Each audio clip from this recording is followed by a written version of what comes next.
लोकसभा चुनाव घोषित हो गया है। कांग्रेस ने मुझे राजनांदगांव से लेकर प्रत्याशी बनाया है।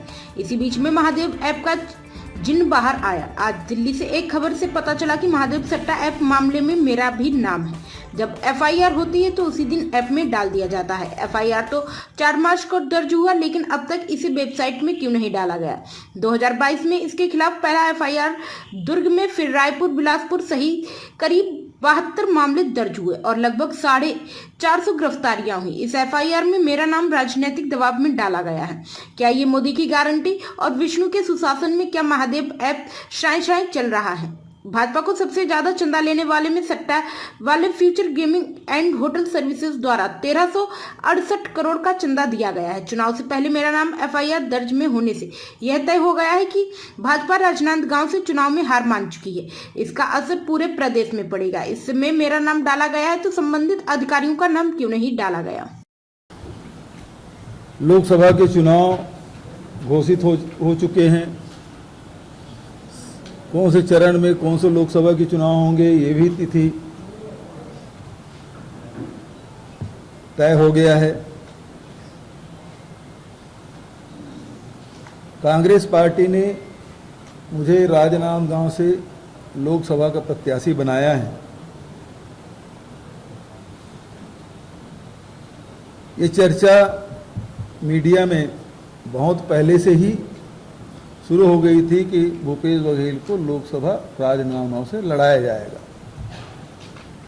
इसी बीच में फिर से महादेव ऐप का जिन्न बाहर आया। आज दिल्ली से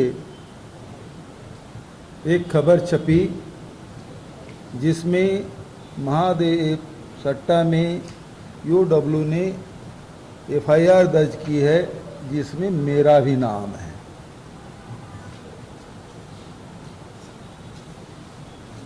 बहुत ही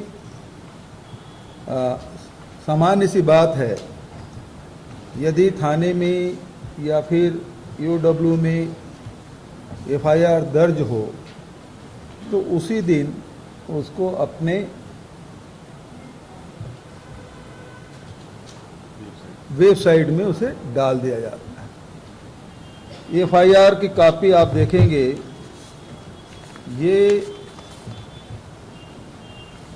4 मार्च के एफआईआर की कॉपी है। इसमें 4 मार्च लिखा गया है और आज रविवार के दिन 17 तारीख को दिल्ली से इसे प्रकाशित किया जाता है। रायपुर से नहीं, एफआईआर तो रायपुर में दर्ज हुआ। तो फिर 13-14 दिन तक क्या करते रहे। जैसे कि आप सब जानते हैं कि लीकर में और दूसरे कोल में सब एफआईआर दर्ज हुआ और तत्काल उसको वेबसाइट में डाल दिया गया। इसे क्यों नहीं डाला गया। दूसरी महत्वपूर्ण बात यह है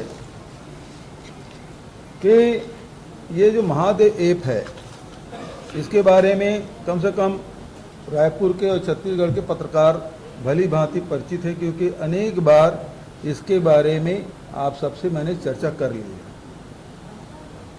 2022 में इसके खिलाफ हम लोगों ने एफआईआर दर्ज किया। पहला एफआईआर दुर्ग में, फिर रायपुर में, बिलासपुर में, अन्य जगहों में करीब 72 एफआईआर दर्ज किए गए और इसमें लगभग 450 गिरफ्तारियां हुई। उड़ीसा में, बंगाल में, अन्य प्रदेशों से भी गिरफ्तारियां हुई। इसमें बहुत सारे गैजेट्स, मोबाइल, लैपटॉप गिरफ्तारियां हुई, राशि भी पकड़े गए। और ये भी 2022 में, क्योंकि जो जुआ प्रतिषेध अधिनियम है तो बहुत लचीला था, उसे कड़ा बनाने के लिए हमने विधानसभा में इसे बिल भी लाया, पारित भी कराया और लागू भी की। पूरे देश में महादेव ऐप जो सट्टा है उसके खिलाफ यदि कार्रवाई की गई केवल छत्तीसगढ़ में और थोड़े बहुत ने व्यापक पैमाने पर किया गया। और इसमें 1000 से अधिक खाते सीज किए गए, 200 से अधिक एटीएम कार्ड जब्त किए गए। लेकिन महत्वपूर्ण बात यह है कि यहाँ उनके कोई हेड ऑफिस नहीं है, ये संचालित कहीं और से होता है। इस बीच में रवि उप्पल और सौरभ चंद्राकर के खिलाफ लुकआउट सर्कुलर भी हमने जारी किया।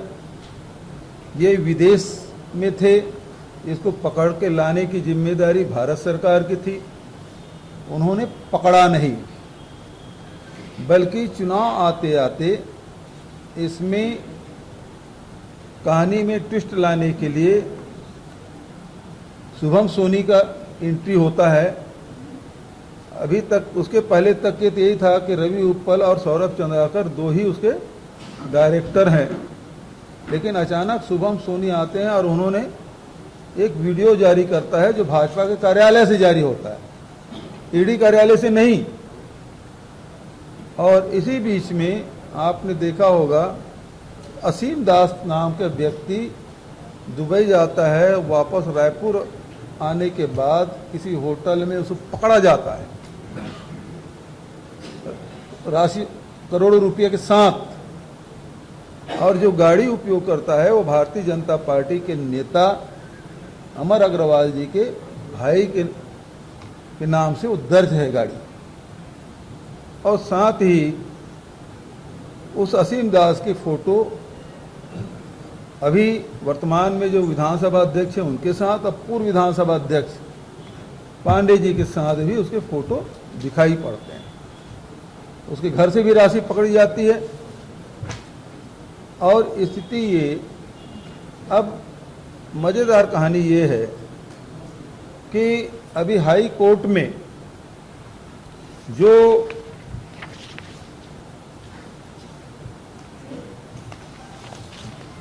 काउंसलेट जनरल जो दुबई के हैं, उन्होंने हाई कोर्ट में ये अपना बयान दर्ज कराया है, जिसमें वो साफ इनकार करते हैं कि शुभम सोनी जो काउंसलेट जनरल के सामने उपस्थित होकर बयान दिए हैं उसे वो साफ इनकार करते हैं,